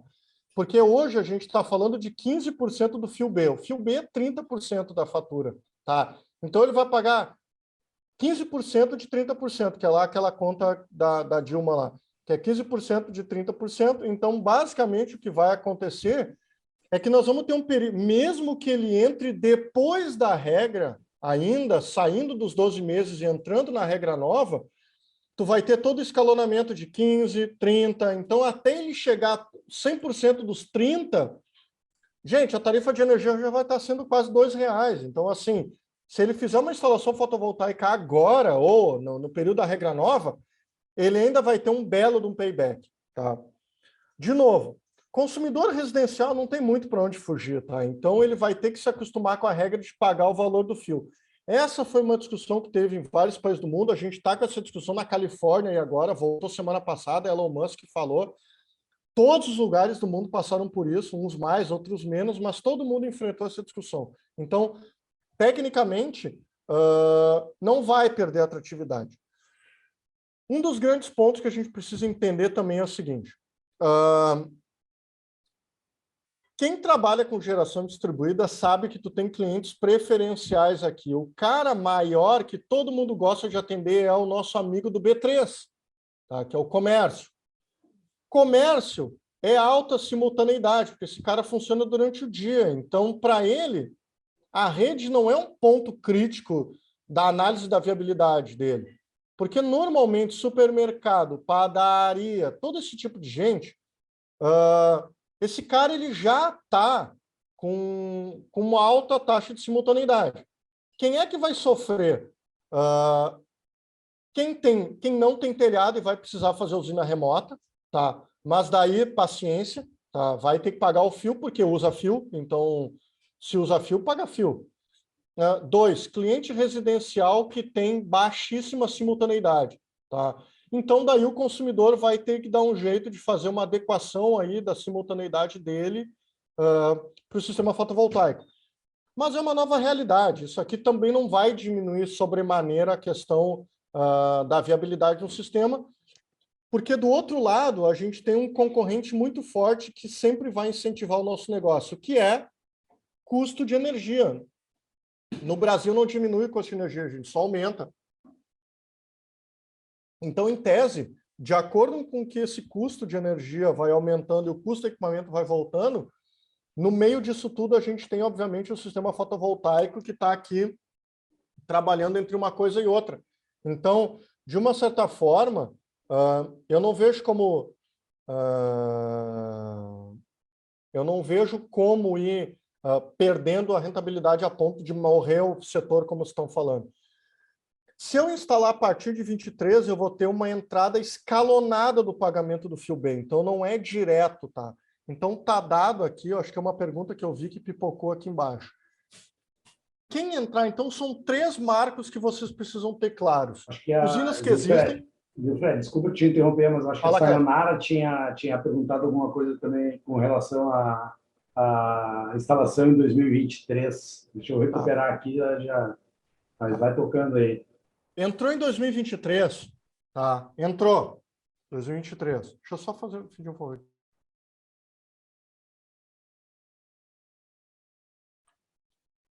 De novo, voltando. São são basicamente 3 campos que a gente trabalha. Usinas que existem, regra de transição e usinas novas, tá? Então, vamos imaginar que a minha decisão de investimento ela se dá lá só em 2023, tá? Então, Entrei com pedido de solicitação de acesso em 2023, perdi a regra de transição. O que vai acontecer? A usina, obviamente, vai entrar, então, com a cobrança escalonada nesse sentido. 15% do fio B a partir de 2023, 30% a partir de 24, 45% a partir de 25, 60% 26, 75% 27, 90% 28 e depois mais 2 anos 100%. Flat. Aí toca-lhe pau. O que vai acontecer com isso aqui, gente? Tu vai entrar escalonado a tua usina dentro desse período, justamente para quê? Para que a gente não tenha de sopetão aqui uma entrada aqui do pagamento do fio B. Só que eu também acho estranho que eles colocam muito aqui, eles não colocam exatamente o nome fio B, tá? Eles colocam toda uma lógica de forma de uso do sistema de distribuição, tá? E depois eles dão um nome que não é técnico aqui, tá, gente? Que é pagamento pelo uso do fio na forma de uso do sistema de distribuição, tá? Então, assim, aqui na minha cabeça é fio B que é efetivamente distribuição, porque fio A é transmissão, tá, gente? E daí existem outras componentes aqui. Mas, de qualquer forma, cabe a vocês todos darem uma bela de uma lida na regra, tá? Ela é bem técnica aqui. E depois ela ainda faz uma outra menção para unidades de micro e mini geração distribuída acima de 500 kW, não despachável, de alto consumo remoto na modalidade de geração compartilhada em que um único titular detenha 25% ou mais da participação do excedente de energia elétrica. Gente, tem que fazer quase uma pós-graduação aqui para entender o que eles quiseram, porque é muita regra, é muito detalhado. Então, assim, vamos tentar focar no que é mais simples, assim, tá? Porque aqui é onde facilita a vida, tá? Porque senão a gente for entrando aqui, eles vão pagar 100% das componentes, depois 40%. Então, o que se criou aqui é um cipoal de regras e exceções que pode gerar, então, assim, vamos empurrar esse problema com a barriga para a regra de quem entrar lá depois de 2023, tá? Eu acho que agora o foco tem que ser o quê? Construir usinas o mais rápido possível e azar das concessionárias, tá? Então, eles quiseram que fosse feita dessa forma, então o que vai acontecer é justamente isso. Protocolar a maior quantidade possível de solicitações de acesso nas concessionárias que der, para cair ainda na 482, que é a compensação 1 por 1, ou seja, que é a chamada alternativa zero lá que a gente falava. Então, antes da gente querer entender toda a regra da nova lei, vamos tentar entender duas coisas. O que está valendo hoje e qual é a regra de transição. Então, vamos simplificar, gente. Não vai ser fácil, tá? Deixa esse entendimento da regra nova para o futuro, tá? Que é basicamente o que compensa, o que entra, o que vai entrar. Esquece tudo isso, tá? Foca agora em acelerar os ritmos de vendas, tá? E assim, né, Fred, só complementando, vem um grande desafio aí para o ano de 2022, né? A crescente aí no mercado e no setor elétrico, né? A gente já presenciou isso em 2021, quando nós estávamos ainda com uma regulação, com a 482, né? Onde ainda nós não tínhamos esse respaldo, não tínhamos a lei ainda para dar essa segurança jurídica, né? E agora que veio a lei, então provavelmente essa crescente para 2022 nós temos aí um cenário otimista. E assim, nós precisamos ter parceiros, nós precisamos se unir e para a gente estar preparado para o cenário, né?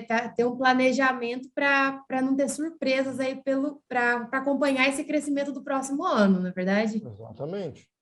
Ó, antes de entrar aqui, eu vou responder uma pergunta rapidinha que é facinha, tá?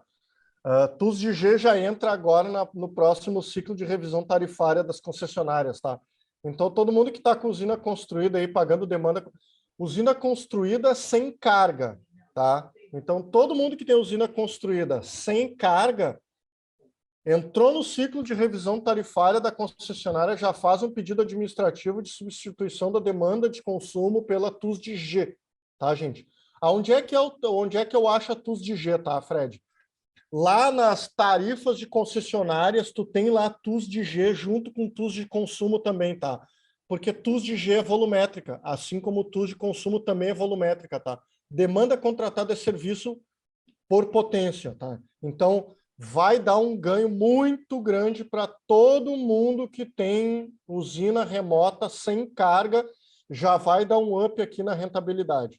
Então, assim, gente, voltando, Laís, na tua pergunta, ou no que eu tenho visto. Gente, assim, ó, eu vejo porque os últimos, talvez, 12 meses aqui têm sido muito intensos aqui onde eu trabalho. A gente tem uma equipe, eu particularmente cresci muito aqui, tive que contratar muita gente porque a gente já viu a corrida o ano passado. Esse ano, só a gente está no dia 13 aqui, gente. Eu estou de férias, para vocês terem uma ideia. Eu, na verdade, não consegui entrar de férias até agora porque meu telefone toca o dia inteiro. Então, está todo mundo enlouquecido fazendo instalação de usina fotovoltaica.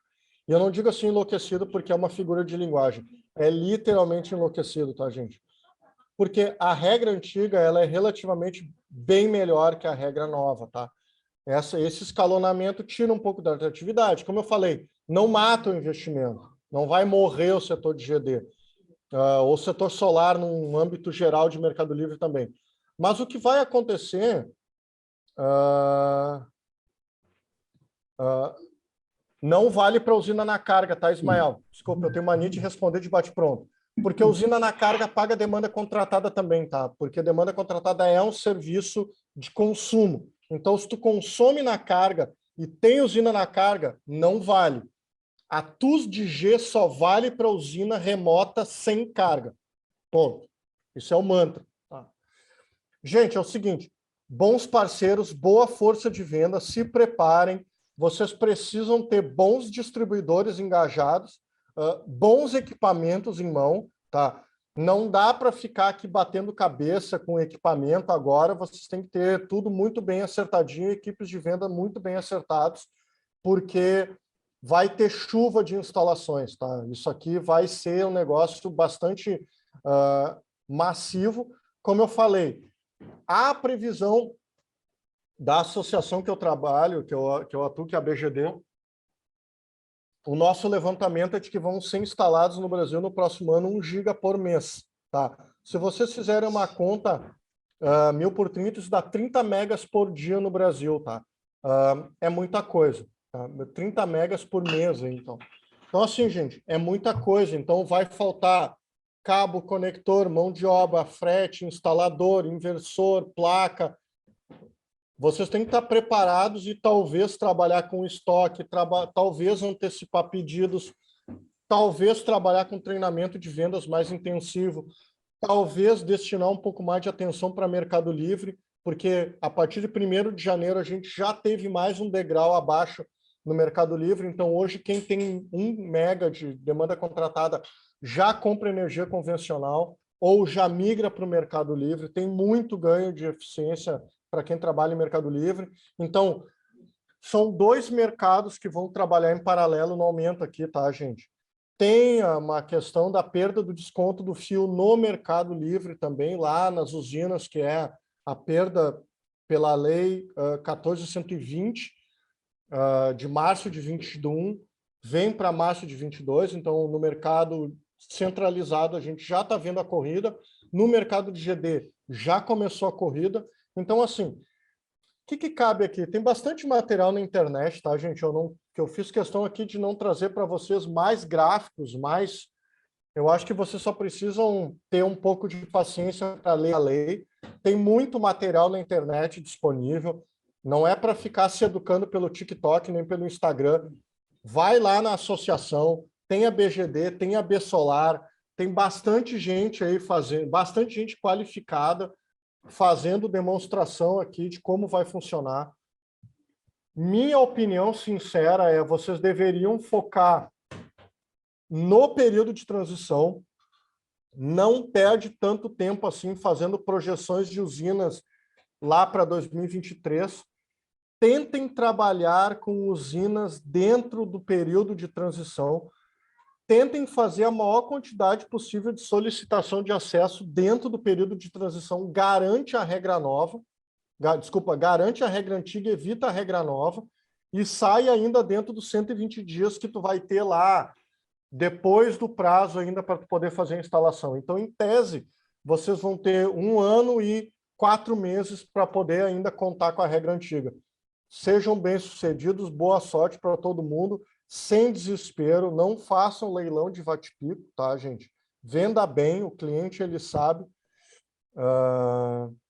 Bandeiras tarifárias que ficarem sob... Cara, bandeira tarifária tem um dispositivo específico aqui que fala que é sempre sobre energia comprada, tá? Ela não é sobre crédito de energia. Então, é sempre sobre energia comprada. Então, bandeira tarifária incide sempre sobre a energia que eu compro, tá? Ou que o cliente compra, tá?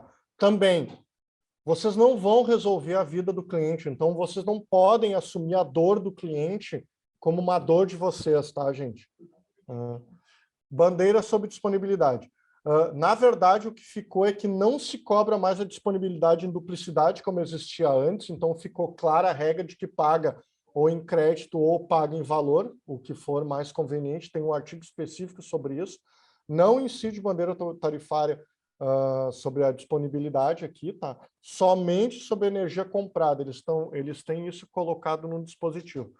Também é importante ver como é que se compatibilizam as bandeiras tarifárias com tudo isso aqui, tá? Acho que a ANEEL tem uma página específica sobre bandeiras, tá?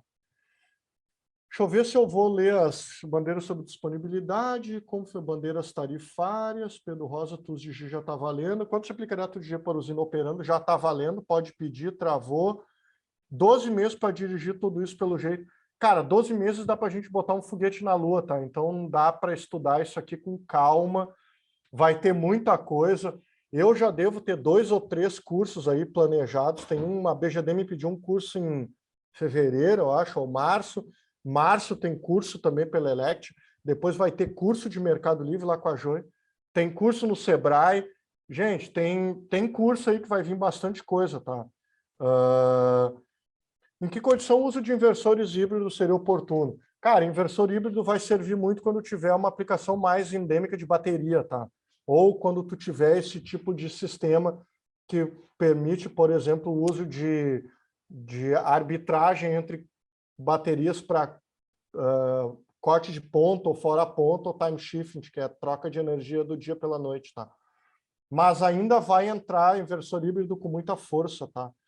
Se eu instalei em 2023 é 15%, vai manter, vai subindo. Vamos ver se tem pergunta nova. Ed, tem uma pergunta aqui que o pessoal mandou. Posso transferir meus créditos acumulados para outra unidade no mesmo CPF ou CNPJ? Só no encerramento da unidade consumidora. Isso ficou regrado com mais clareza aqui, tá? Então, eles colocam um dispositivo específico para transferência do crédito entre unidades consumidoras do mesmo titular, tá? Aí eles fizeram todo um arrazoado. Esse aqui eu acho que foi o ponto até que ficou mais bem escrito. Isso já existia na 482, que eles permitiam que quando houver o encerramento da relação contratual, tu podia transferir os créditos para uma unidade da mesma titularidade, tá? Sistemas híbridos não foram homologados ainda, só no mercado livre de energia. Tem uma resolução nova do final do ano passado sobre sistemas híbridos, tá? Mas não na mini geração, não na micro e mini geração distribuída, tá? Não vou explicar aqui, eu tenho um entendimento sobre micro e mini geração de sistemas híbridos, tá? Que é só tu somar as demandas, antigamente era tu somar as demandas contratadas, tá? Somando demanda contratada, tu pode hibridizar o que tu quiser, para efeito de injeção na rede, mas também não vou entrar nesse detalhe aqui. Depois me manda e-mail que eu te explico, ou respondo por áudio. Inversores, vai subindo, é escalonado e vai subindo, como eu estava dizendo. Primeiro, a geração remota, 175 um trapo, pode ser bioptante. Não tem mais bioptante em geração remota, tá? Pode aprovar no limite do inversor. Eles falam aqui em energia... Eles usaram um valor aqui que é energia... Ah, Jesus. Eu estou ficando meio gaga já, gente. que é o da... Gente, leiam a lei, tá? Muitas das perguntas que vocês estão me fazendo, a resposta está aqui. Essa questão das bandeiras tarifárias é artigo 19, tá? Então, depois do 12... Interessante ressaltar que as permissionárias de energia, geralmente cooperativas, vão ter atus custeadas pela CDE. Na verdade, todo mundo vai ter as componentes custeadas pela CDE, tá? Isso aqui talvez seja o grande ponto que diga do porquê que essa lei passou tão fácil, tá, gente? Porque a concessionária não vai perder nada. Isso aqui, de fato, vai colocar lá para todo mundo vai colocar para todo mundo o custo aqui, que é obviamente pago pela CDE, que está no artigo... Deixa eu ver... para as unidades, tá. Deixa eu ver aqui, gente, onde é que está colocado isso. Tá. De acordo... É o artigo 25. Tá? Vai ser pago... todo mundo vai pagar aqui a CDE. Eu só vou fazer uma última ressalva aqui, tá? Eu até hoje não consigo entender por que eles colocaram esse artigo dentro da regra. E eu acho que foi um tiro no pé. Tá? É o 29. Para outorga de autorização de usinas fotovoltaicas pela ANEEL destinadas ao ACL ou à autoprodução de energia, deverá ser apresentado estudo simplificado que contenha dados de medição de 1 ano ou estação solarimétrica instalada no local do empreendimento e tal, não sei o quê. Eu não sei para que se criou uma barreira de entrada para venda de sistema solar. O pessoal da energia solar quer uma barreira para vender sistema de energia solar, porque acha que o Mercado Livre é um inimigo da GD. Isso eu até hoje não consigo entender. Bom, mas enfim. Fred, a última pergunta, só para a gente encerrar, né? E aí, gostaria de pedir para o pessoal aguardar, que depois nós vamos fazer o sorteio da Alexia, né? Conforme combinamos. Mas é que a última pergunta, ela vai, né? Que o pessoal mandou aqui. Gostaria de saber se a nova legislação introduz uma nova modalidade de uso das áreas para instalação de usinas que não seja aquela exclusiva de exigência de uma matrícula de terreno por usina. Pergunta clássica do setor, tá? Eu acho que o Rogério Galvão fez a mesma coisa. Gente, concessionária de energia é prestadora de serviço. Não existe absolutamente nenhuma relação legal entre propriedade e unidade consumidora. Não existe. Eu já lancei esse desafio milhares de vezes. Quem achar na regra a relação entre unidade consumidora e propriedade, por favor, me mostra. Eu faço questão aqui de pedir desculpa para todo mundo. Só que é o seguinte, a concessionária não tem como te exigir que seja uma matrícula ou uma usina. Isso não existe. Então, quer dizer que numa fazenda eu não posso ter 3 unidades consumidoras. Eu não posso ter no meu terreno, da minha casa, eu não posso ter 5 relógios. Se eu morar na casa, se eu morar no terreno onde eu moro na frente, a minha sogra mora no mesmo terreno, infelizmente ela mora atrás, e daí o cunhado também mora lá na última casa do fundo. Quer dizer que eu não posso ter 3 medidores dentro da mesma propriedade. Isso é completamente sem lógica, gente. Então, assim, essa é exatamente a mesma lógica que serve para uma usina fotovoltaica. Se eu tenho uma fazenda, eu posso ter tantas quantas usinas eu quiser na minha área. Não é... A concessionária de energia, ela é prestadora de serviço. Não cabe e nem compete à concessionária dizer como eu devo ter a minha matrícula da minha propriedade. Ela não pode exigir desmembramento de área, porque é completamente ilegal. Uma concessionária, ela só te atende. Tu vai dizer para ela assim, aqui eu quero um ponto de atendimento de energia. E ela tem que me atender. Na RN 414, isso estava dado no artigo 3º, tá? Que é o conceito de característica de unidade consumidora. E lá diz que é um ponto de atendimento de energia, um ou mais pontos de atendimento na mesma propriedade. Então, veja, não existe relação entre propriedade e unidade consumidora de concessionária. Unidade consumidora, ela é basicamente o ponto onde a tua concessionária te atende. Vou dar outro exemplo. Quiosque de beira de praia. Eu duvido que um cara num quiosque de beira de praia tenha uma matrícula daquele imóvel onde ele está ali. Ele não tem. Ele não tem. Ele recebe um ponto de consumo ali naquele lugar. E aquilo ali é dado por, sabe-se lá Deus o quê? Uma permissão da prefeitura dele operar naquele local. São milhares de exemplos que eu posso te dar onde não existe correlação. Então, qual que é a exigência da concessionária com relação a desmembramento de área, fracionamento de matrícula, uma usina por matrícula? Isso não existe. Inclusive, isso é ilegal, isso gera um dano moral, porque é uma exigência irregular e ilegal. Se a concessionária te pedir isso, tu pode de cara entrar com uma ação contra ela. Tá? Eu acho que isso é a última pergunta. Fala do... Deixa eu ver, semáforo é unidade consumidora. Exatamente, cara. Câmera de monitoramento também.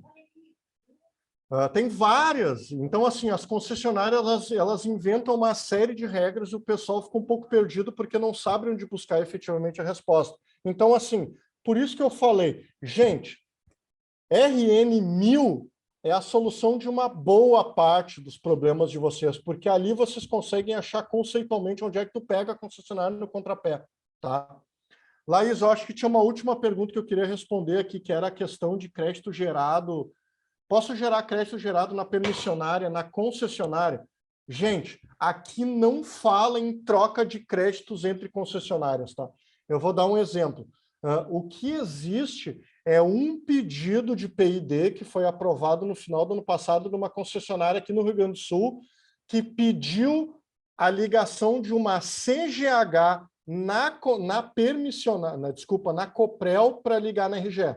Tá? Mas é porque daí existe um interesse do setor elétrico como um todo e existiu ali um ajuste entre as concessionárias. Tá? Mas é ainda um pedido de PID. Tá? Então, não é exatamente alguma coisa que está regulado pela regra. Tá?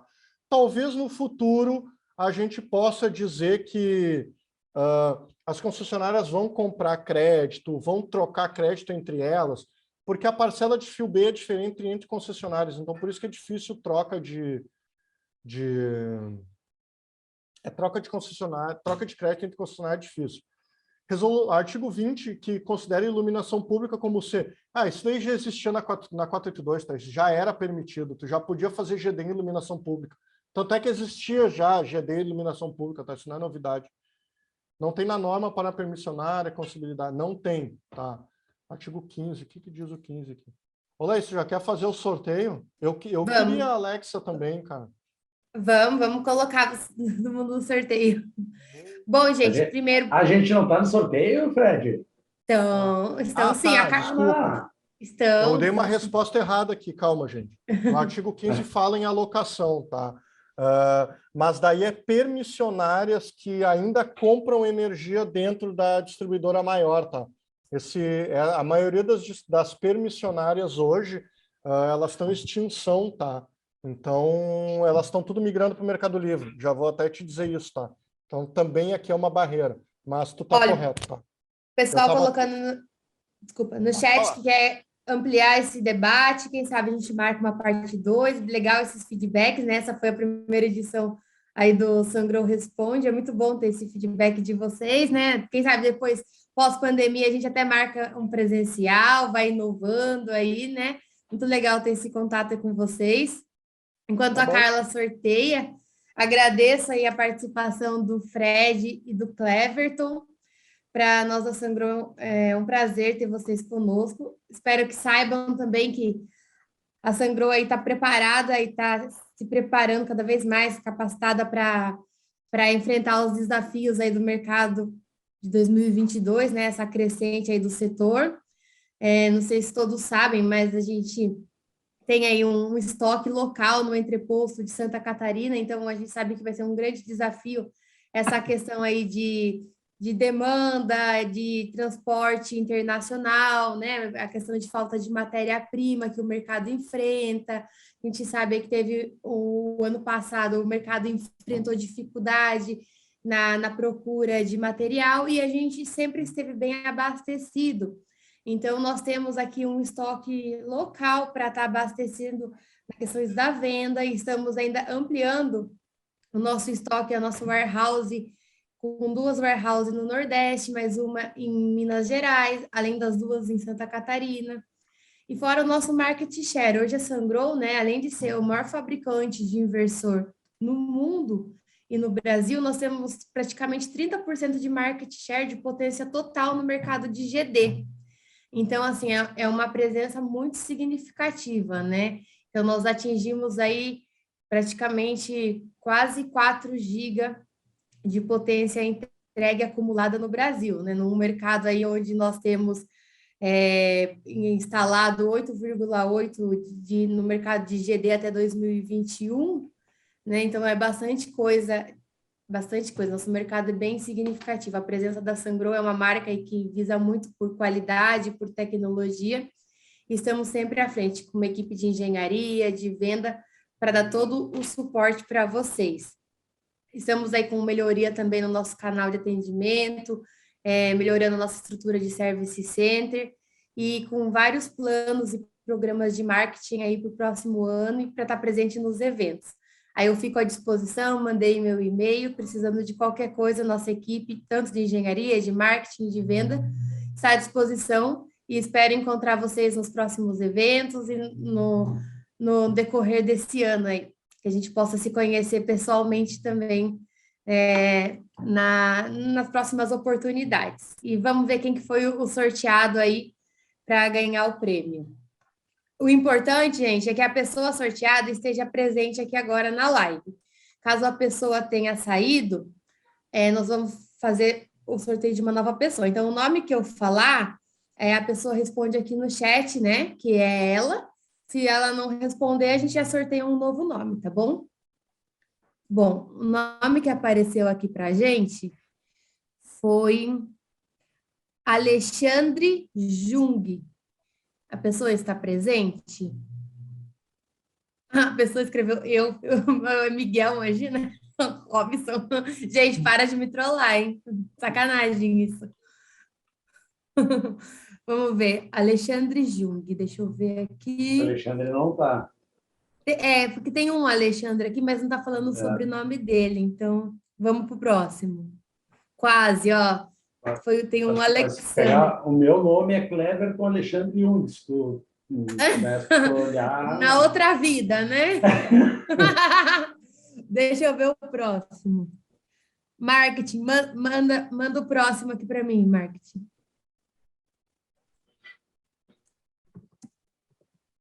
Me sorteia aí. Eu quero a Alexa também.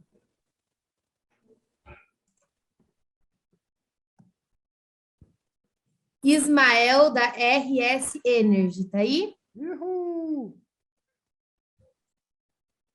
Ismael também não. Está, gente. Respondeu. Bingo! Ismael, eu te passei o e-mail meu no chat. Manda para mim um e-mail que eu vou direcionar para o nosso marketing com o seu nome completo, CPF, endereço, que aí o nosso marketing vai mandar por Sedex o seu presente, tá bom? Foi dessa vez, Fred. laís.leite@sangroamericas.com. Parabéns, Ismael. E obrigada a todo mundo pela participação, pelo tempo aí disposto com a gente. Foi um prazer estar com vocês. E logo, gente, acompanhe a nossa programação, nosso Instagram, porque a ideia é a gente ter esse encontro aí quinzenal, mensal, cada semana cada encontro com uma novidade para vocês, tá bom?